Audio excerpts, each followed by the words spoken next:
Magandang tanghali po. Dito naman po si Christine Sang TV na magluluto sa tanghalian nyo. At ang menu ko today ay paksiw ng bulinaw with iba.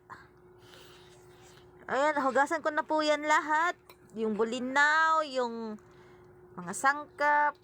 Ayan, ilagay na po natin sa kawali para ating timplahan. At saka kung bibili kayo ng bulinaw mga mamis, ayan, yan po ang palatandaan ng na-fresh na bulinaw. Yung ano pa siya, yung manginang-kinang pa yung kulay niya. Ayan. Yan po yung fresh kong bulinaw. Bulinaw po to sa Bisaya. Ewan ko sa Tagalog. O bulinaw po. Bulinaw rin ba to? Ayan. Yan yun po yung mga sangkap, yung kamatis, bombay, bawang, luya, sili mahaba, at tsaka yung iba. Nilagyan ko ng iba mga mamis para yung ano niya, sabaw niya, maasim-asim, maging maasim-asim, medyo maasim siya. At magdagdag din po ako ng konting suka at konting mantika.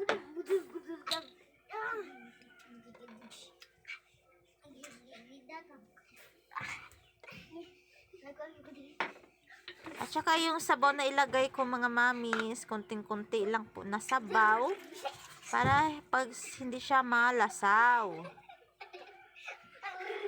Ayan, ganyan lang po kadami yung isabaw nyo. Pero nasa sa inyo po yun kung kayo ang magluto. Ayan. Lagyan na po natin ng timpla, bitchin at saka asin. At madali din rin lang naman tong lutuin. Basta paksiw kahit anong isda. Basta paksiw mga mamis. Madali lang talaga tong lutuin. After mga 3 minutes, ayan, maluto na po siya. At ito na po, ready to salang na. Salang na po, ayan, nakasalang na po siya. I-on na po natin yung electric stove. At, ayan po, medyo kumukulo na siya. Naging dilaw na po yung iba. Kanina green yan. Takpan po ulit natin. Maghintay po tayo ng mga 1 minutes. I-check pa natin siya ulit.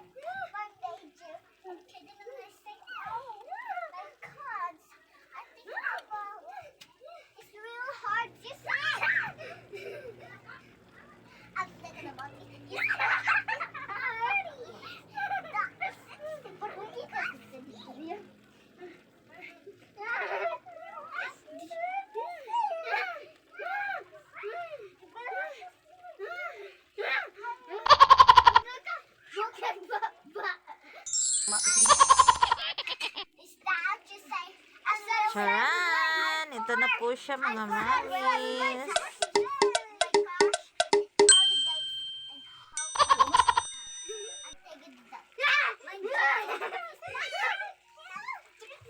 Ito na po yung affordable ulam ko today. Ang paksiw na bulinaw with iba.